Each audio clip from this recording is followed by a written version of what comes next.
Hey everybody, thanks for tuning in. This is Destiny Lene with GirlBoss Suites online podcast. Today we have Miss Katie. So I'm gonna let Miss Katie introduce herself.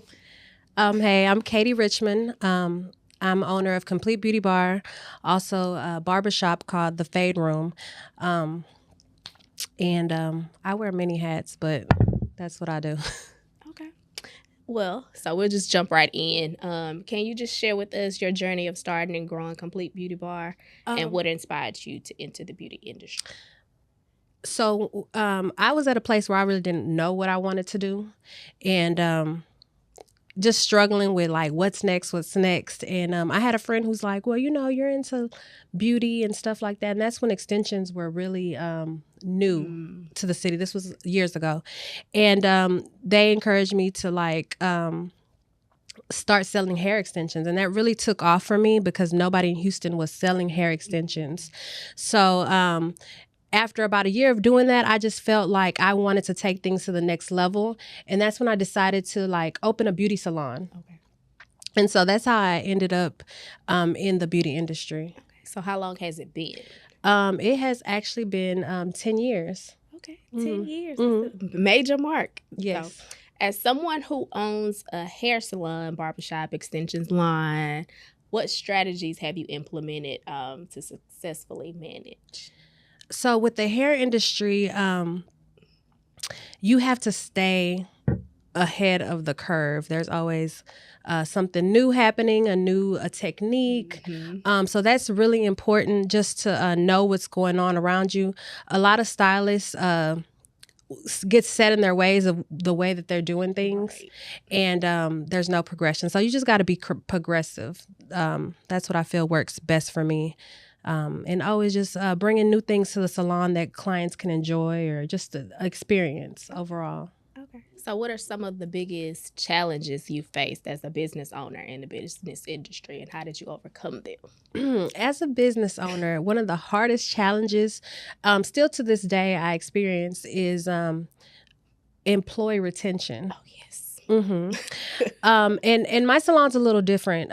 Most salons in our community are booth rental, where you just come in, you pay a flat fee every week, and you do as you please. My salon is structured a bit differently.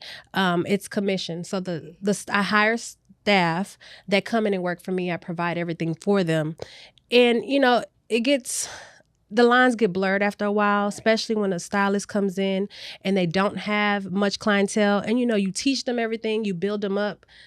Some people can start smelling themselves, and then it's like, oh, well, they want to come to work when they want to.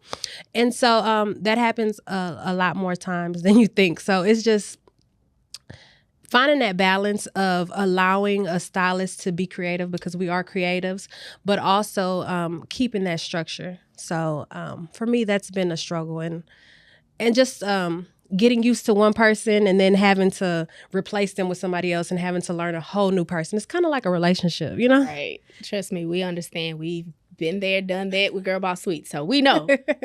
So tell me, how do you stay ahead of the trends and keep your services and products relevant like today? So like I was telling you, social media is really good.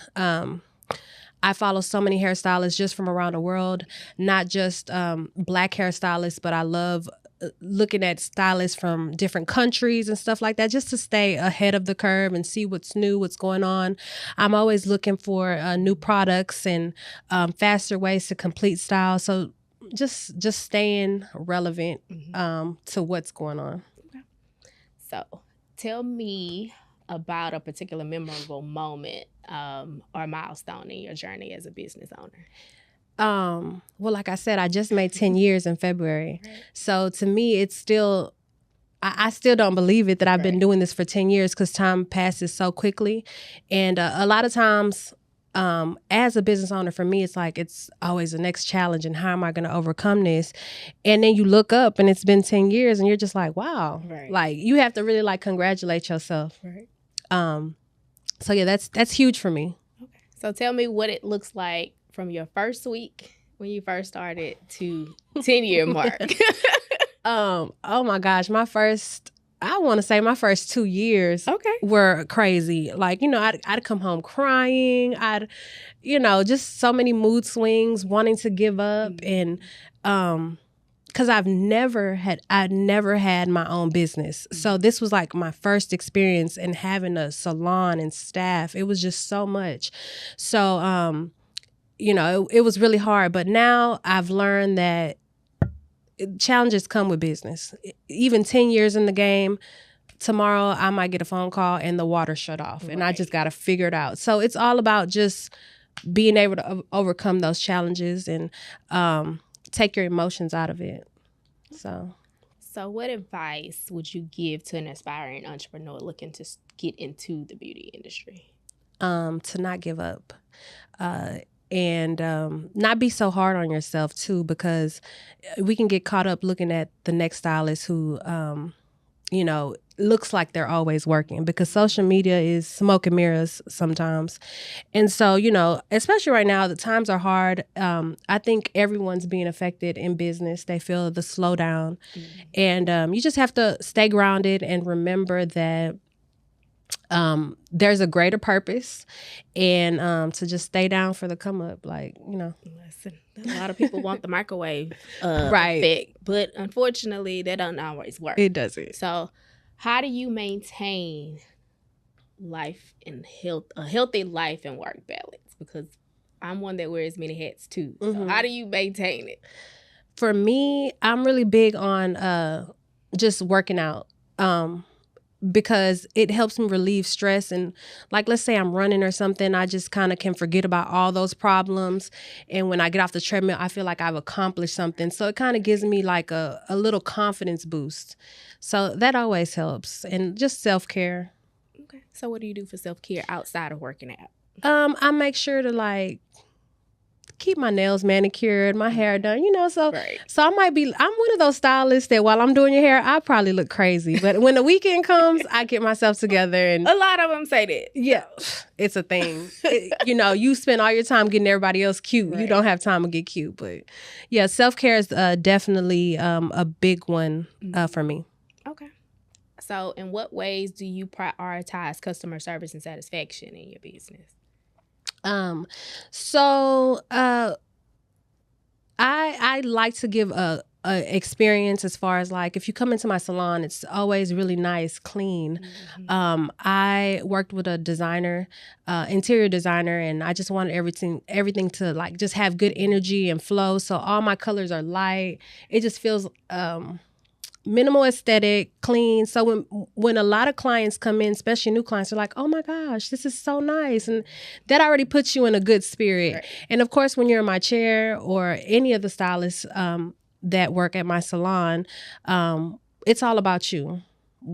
We're just trying to find out about you, find out if this hairstyle fits your lifestyle. And of course, we're just really caring for your hair. And, they say stylists are like therapists. So, you're going to get that good therapy session as well. Because that's between that and your last check, that's who know all your business. All of it. So as a female entrepreneur, have you faced any unique challenges and biases in the beauty industry? If so, how have you navigated them? You know what? Yes, especially with social media, because I feel like a lot of stylists have this clout, and that can be very discouraging whenever you're really busting your ass working, and then one person happens to be friends with this person and they happen to do a celebrity's hair and their stock just shoots up. So I do feel that, because a lot of clients will choose to go to a celebrity stylist. So it can be hard, but I've actually fallen for that too. When it's time for me to have my hair done too, I've tried some of these celebrity stylists, and I haven't, being a stylist, I'm kind of hard. So but I'll go home and I'll notice that, this really isn't done the best. So it just makes me feel good, because I know that I'm providing quality, and it's not just about who I know or who sits in my chair or comes to my salon. So that's the way I navigate with that. Just knowing that I'm providing quality over I guess, quantity. Yeah. So looking towards the future, what are your goals and aspirations for Complete Beauty Bar? So I want to have products. I want to expand, even maybe like franchise, have different locations. Yeah, I mean, I don't know what the future holds for Complete Beauty Bar exactly, but there is a future for it, and I know it's going to be big and great. Okay. Well, that was all I have for now. So let everybody know how they can get in contact with you, where you're located, Instagrams, all that. Okay. So we are located in Houston, Texas, 3rd Ward. That's on Alameda. If you're familiar with the Turkey Leg Hut, we're right by there. Our Instagram is Complete Beauty Bar, spelled just like it should be. And my personal hair page is Katie Combs. That's an _ KATIECOMBS _. So you can check out our work there, and we'd love to see you come by. Well, I thank you, Miss Katie, for spending a little bit of time with me. Thank you. Thank you for having me. Again, this is Destiny from GirlBoss Suites Podcast Online. Make sure you check us out. Follow us on Instagram at GirlBoss Suites Houston. I'm sorry, GirlBoss Suites HTX, and www.girlbosssuites.com. We out.